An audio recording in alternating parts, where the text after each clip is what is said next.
Spearhead, positive. Here on Democracy Now!, democracynow.org, The War and Peace Report, I'm Amy Goodman. As we continue on this eve of the 25th anniversary of the AIDS Coalition to Unleash Power, or ACT UP, we return to my conversation about this remarkable documentary called How to Survive a Plague, which chronicles the history of the AIDS epidemic, as well as those who stood up, spoke out, and organized against it. It is a remarkable story of human resilience and the power of organizing.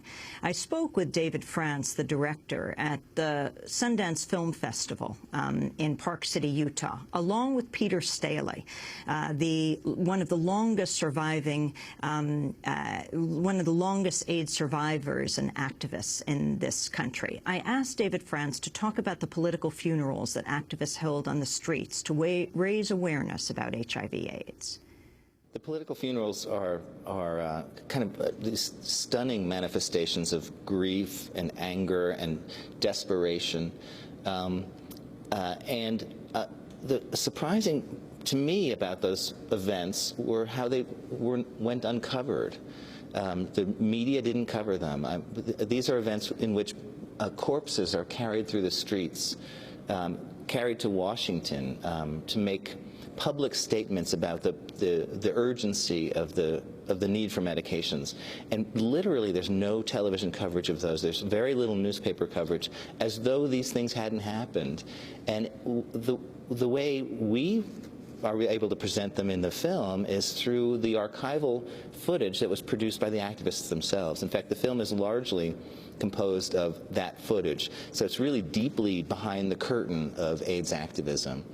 And it shows kind of a stunning view of a movement that would have gone unrecorded if it weren't for the knowledge of the organization that it needed to record its own history, to really historicize for itself its role and its mechanisms and its angers and losses and gains. A political funeral for Mark Fisher, who wouldn't let us burn or bury his courage or his love for us any more than he would let the earth take his body until it was already in flight. He asked for this ceremony not so we could bury him, but so we could celebrate his undying anger. This isn't a political funeral for Mark. It's a political funeral for the man who killed him, and so many others, and is slowly killing me, whose name curls my tongue and curdles my breath. George Bush, we believe you'll be defeated tomorrow because we believe there's still some justice left in the universe and some compassion left in the American people. But whether or not you are here and now standing by Mark's body, we put this curse on you. Mark's spirit will haunt you until the end of your days, so that in the moment of your defeat, you'll remember our defeats, and in the moment of your death, you'll remember our deaths. As for Mark, when the living can no longer speak, the dead may speak for them.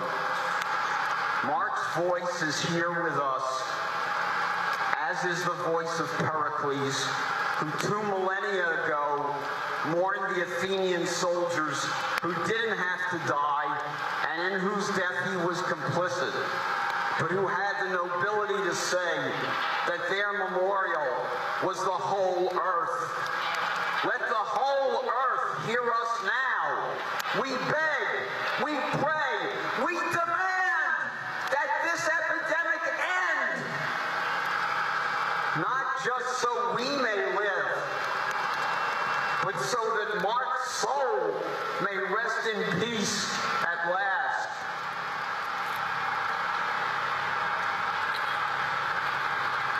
In anger and in grief, this fight is not over till all of us are safe.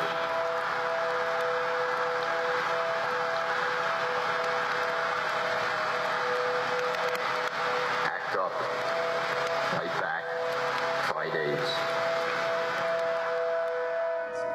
Peter, you were doing a number of things. One was people were educating themselves. At the same time, the huge battle to educate the media. At the same time, to take on corporations and the government, especially around issues of funding. Can you go through, in a nutshell, very quickly, a kind of timeline of ACT UP, the AIDS Coalition to Unleash Power, and the kind of actions that you all engaged in? One of the earliest was to take on the bureaucracies in Washington that we felt were ignoring the crisis. The government, Ronald Reagan was in office when ACT UP came about. He had yet to mention the word AIDS. How long did it take him in his 8 years? It took him 7 years to say the word AIDS. Say the word AIDS. 7 years into the crisis, it was a real disgrace, and I think cost hundreds of thousands of lives, if not millions. That lost time where we could have really been putting a full national effort into research. So ACT UP really started basically guilt-tripping the government and all of Washington by actions that really grabbed public sympathy. And you saw the polls change, where the public started saying by 80% that they wanted more spent on AIDS research. And within 3 or 4 years, we were spending over $1 billion a year from virtually nothing. Talk about the FDA protest. I want to go to a clip in the film, How to Survive a Plague.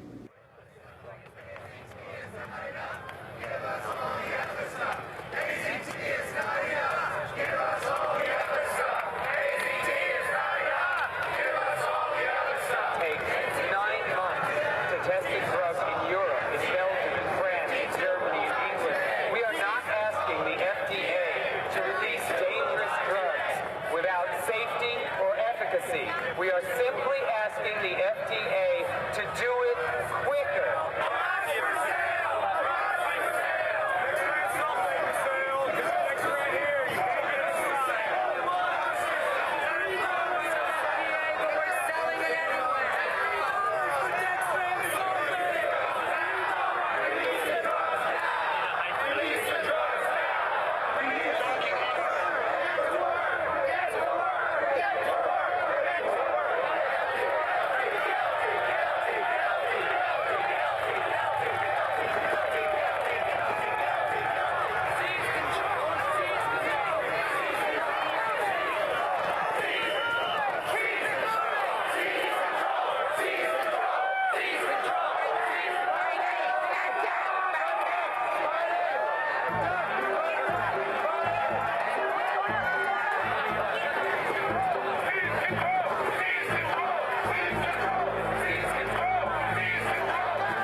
We're here because this government has the resources to deal with the AIDS epidemic, and they won't do it unless we force them.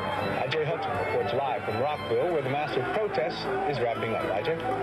Well, Jim, it's being billed as one of Montgomery County's biggest demonstrations in recent history, and it went off smoothly. 185 arrests as a coalition of gay groups came to Rockville to shut down the FDA.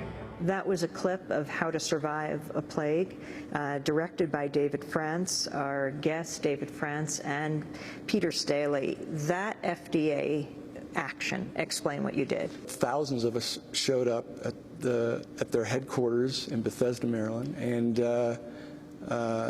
in Rockville, excuse me, and they had never seen anything like it. It was the very first time in history where a patient group from an illness or disease showed up and demanded to be heard to the bureaucrats in Washington in their ivory tower that did things their way or in the old way, and frankly a very slow way.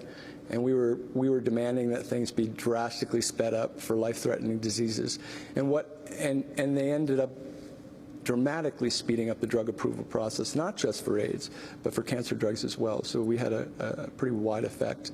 And it's really changed from that moment on how most illness patient advocacy groups interact with the U.S. government. And taking on the bureaucracy had rarely been done. An internal, and not just the president or Congress, but finding the agencies and then dealing with those in charge. You had to be an expert. I mean, you had to talk the same language that they were talking. So we spent a great deal of time on self-education. We learned all the science. We became our own experts. And we earned their respect by doing that. It took some time. Our first meetings, we were pretty green. But by 1989, ACT UP was really impressing the scientists and those in government who were involved in the research effort.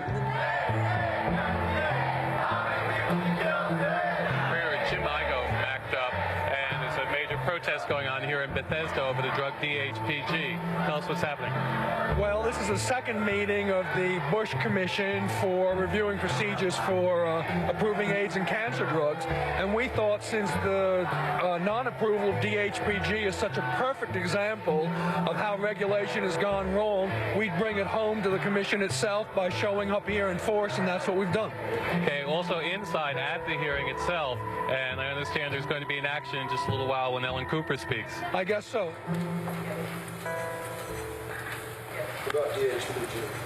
What about DHPG? What about DHPG? The objective data, we feel that we would indeed be on treacherous grounds in defending that decision, and in fact would be wide open to the charge of arbitrary decision making.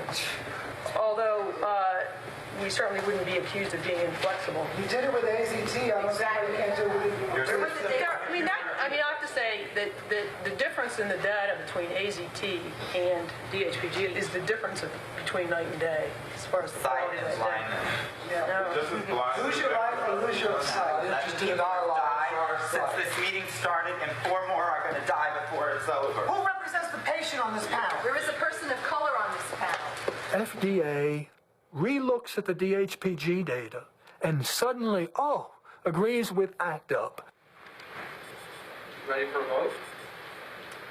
All in favor, raise your hand. Oh, that's over.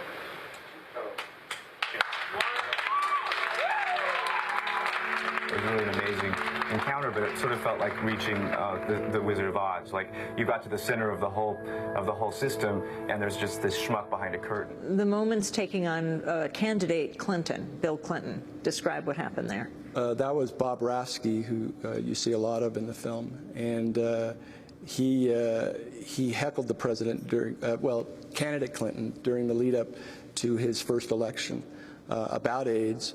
And it was the very first time Clinton said, "I feel your pain," and he actually said it twice.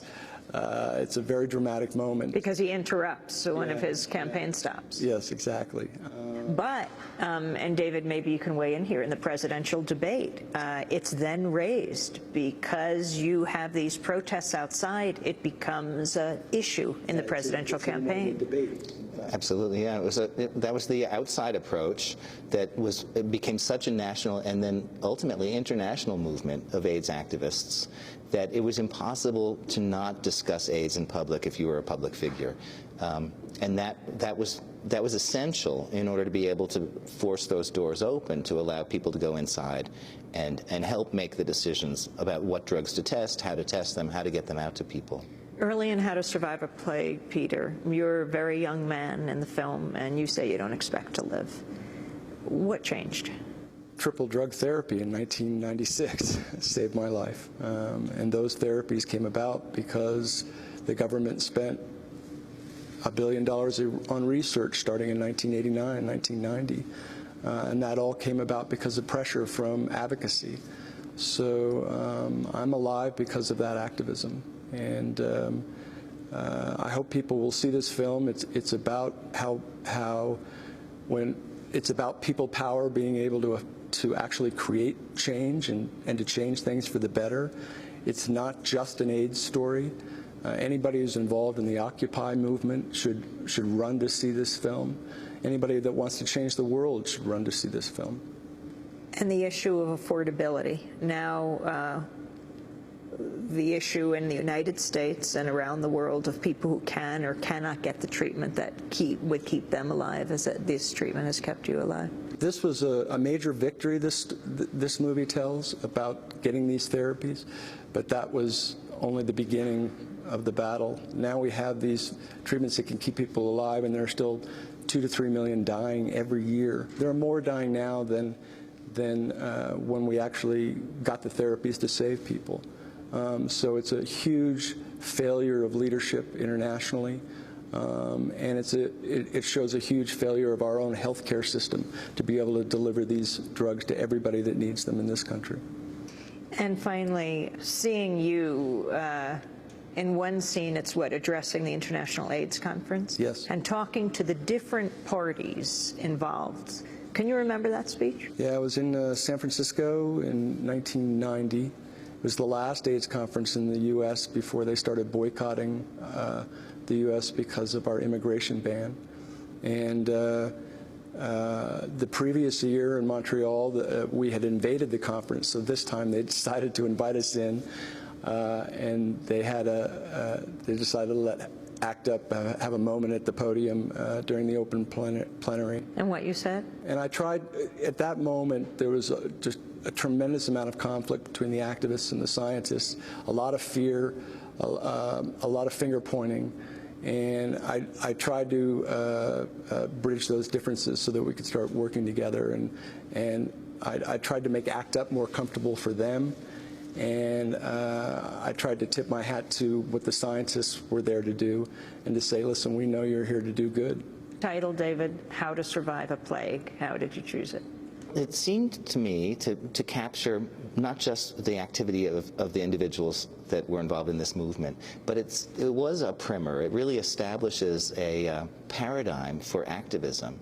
And I thought the title kind of stretched its arms around larger issues or more issues than just AIDS activism. But at root, it's really, How to Survive a Plague really is a story about how